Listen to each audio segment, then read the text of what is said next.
It was September the 24th, 2010. Summertime in the city with the godfather of Gogo, Chuck Brown, performing live. A free show at the Reagan Building in downtown D.C. Look at that lady, look at that lady, look at that lady. Rocking off your daddy. Yeah.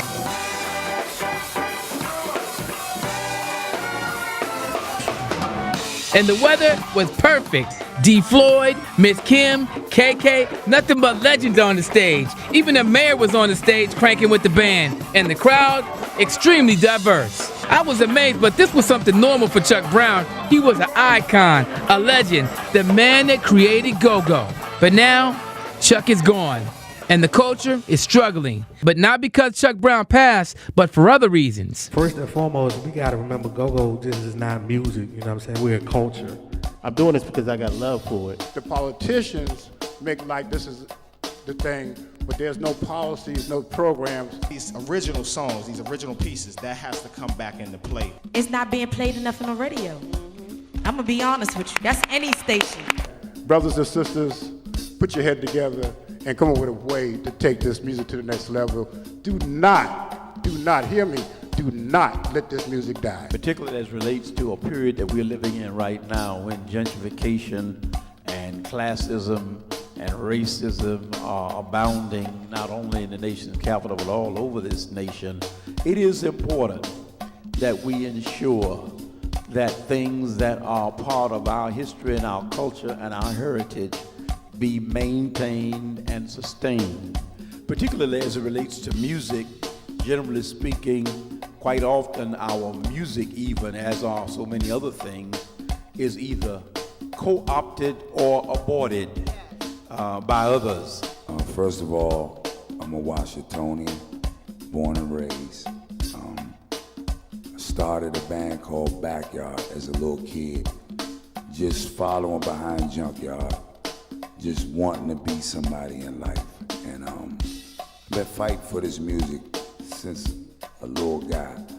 And it's just a breath of fresh air that we're having this panel tonight to see that somebody is concerned about our music that we created. I believe that, we've been scapegoated for the past 30 years. Just like the gun lobby likes to keep statistics away from the general population for their agenda, there are no real statistics that are out there if you look to say how many homicides are happening in Go-Go's as opposed to just in the general community. But I did my own research. And last year, in 2015, there were 162 murders in DC. And out of all those murders, 5 of them happened at nightclubs, 3 of them were Go-Go's. So I did the math, that's 3%. So you can't prove causality and say that Go-Go music causes violence. Go-Go music is just as much a victim of what's going on in our city as far as our problems with conflict resolution. It happens with a lot of urban music. And I also research, it's not just happening with Go-Go, by the way. Anywhere where we gather as a people, whether it's hip hop clubs in other cities or Go-Go here in DC, the clubs are being shut down. They're not addressing the real issues that are going on in the community, the proliferation of guns and everything else. They just want a scapegoat. If anything happens, it's blown up on every news channel. We just had a person get killed in Barcode. No Go-Go around. You ain't heard it like 2 or 3 times. If anything would have happened with Go-Go, it would have been on every city paper, Washington paper, Washington Post, everything.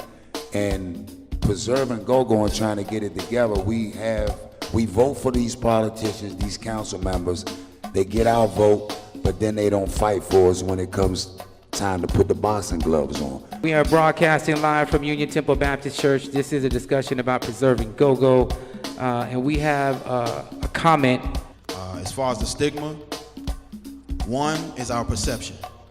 We're perceived, the Go-Go community is perceived as non-tax-paying hoodlums, and on the business side is pimps and hustlers. So one, the way, to come up with a solution, one thing we have to do is, that's the importance of voter registration. But we need to begin to exercise the political might And that means, more importantly, that the Gogo community comes together and creates a bond and a pact that begins to work towards creating those vehicles that create the image that we need. Whatever happened to the Gogo Coalition? What happened to the Gogo Coalition was Gogo. Yep. Gogo didn't take care of the Gogo Coalition.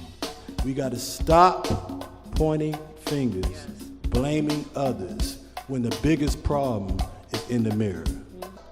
What we didn't do with our greatest problem, in addition to the PR problem, or lack thereof, is that we didn't do a sustained effort.